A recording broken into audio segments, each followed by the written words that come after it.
عندي هنايا بيضه، عندي نص كاس نتاع سكر سنيده عفوا، عندي الكاكاو غنضيفو مع البيض والسكر باش تجي هاد الكيكه معلكه. غادي نضيفو نص كاس نتاع الزيت، غنزيد قبيصه نتاع الملح، وغنخلط كلشي بالخلاط بهذا الخلاط اليدوي.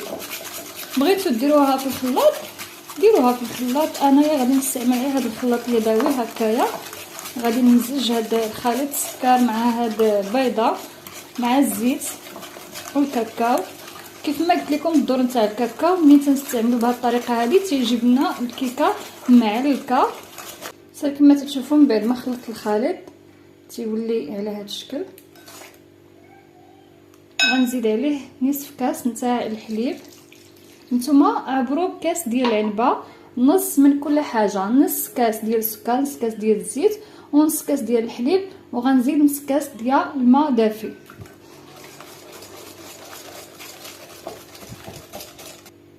صافي كما تشوفوا غنزيد نص كاس نتاع الماء دافي.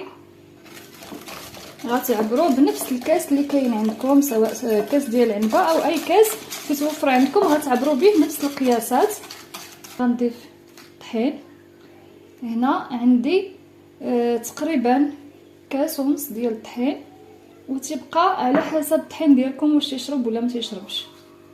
غنزيد خماره ديال الحلوى من حجم 8 غرام،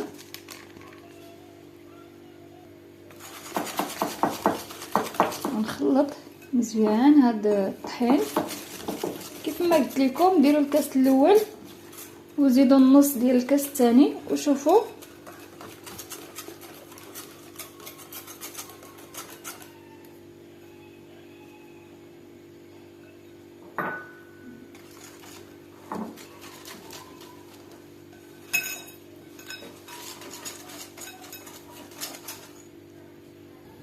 انا هنا غنزيد واحد المعلقه نتاع الكاكاو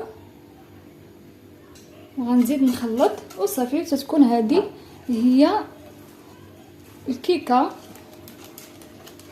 اولا هذا هو الخليط اللي حنايا محتاجينه كيف ما تشوفوا. صافي ودابا غادي نخوي في هذا المول هذا. يمكن لكم تخويوه في اي مول، يمكن لكم ديروا هذا الكيك هذا في اي مول نتوما تتوفروا عليه. انا غنضيف في هذا المول هذا ديال الزاج.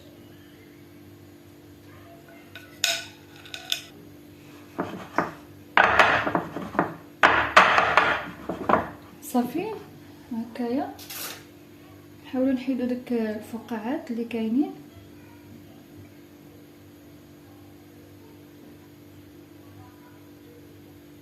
صافي دابا غندخلها الفران اللي انايا راني درتو يسخن مسبقا. منين كملت الخليط نتاع الكيك راني شعلت الفران بدا تيسخن. دابا غندخلها الفران مده ديال نص ساعه، وشوفوا على حسب الفران ديالكم. غنخليها طيب على عافيه مهيله وان شاء الله نرجع معكم. صافي هذا هو شكل الكيكه من بعد ما خرجتها من الفران. تتجي على هذا الشكل هذا، وضعت فيها واحد السكين قلبتها. منين خرج عندي ناشف صافي يعني الكيك راها واجده عندي كيف ما تشوفوا.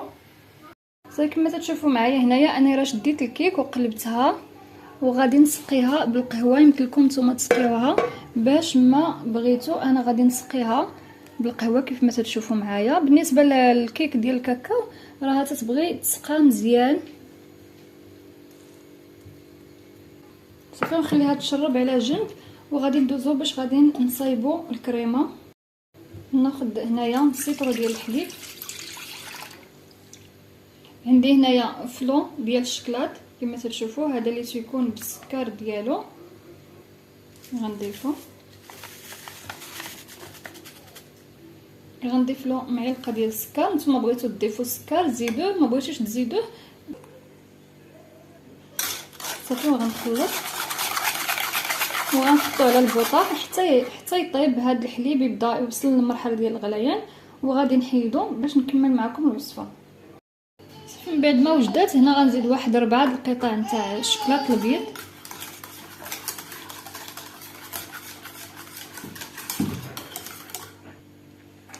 صافي تناخذ الكيكه وتنصب هاد الخليط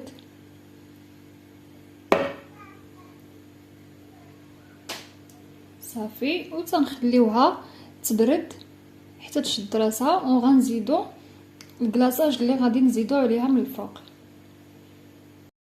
صافي هنايا وضعت كاس ديال الماء، كاين هاد الكاس هذا ديال العصير، كاس ديال الماء، وغنوضع فيه هاد الفلو كراميل هذا اللي تيدير درهم ونص.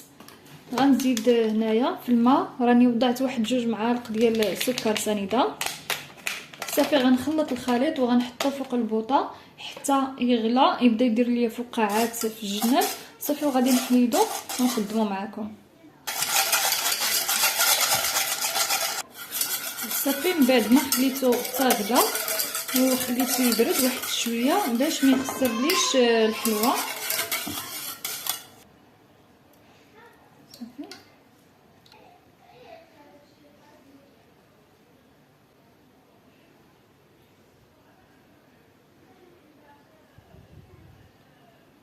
صافي غنقادو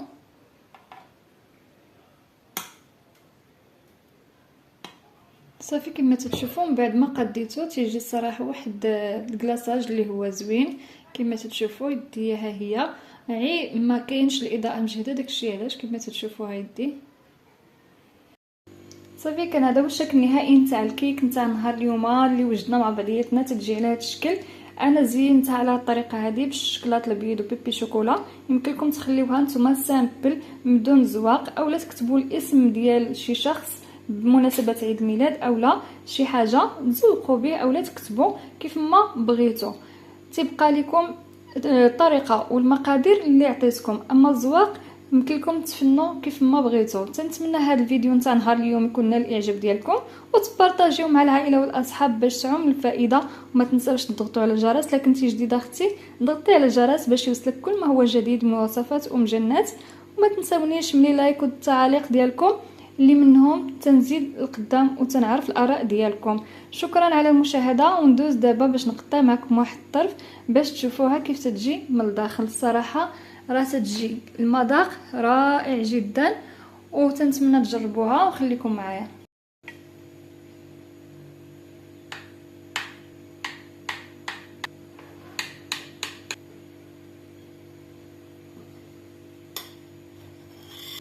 شوف كيف تجي.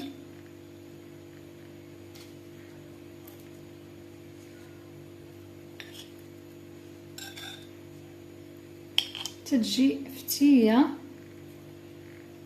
شوف كيف تجي رائعه فتيه وتجي رطبه. وشوف هذا الكراميل هذا صراحه تجي لذيذه. تنتمنى تجربوها وتنال الاعجاب ديالكم، وتنقول لكم مع السلامه الى فيديو قادم ان شاء الله.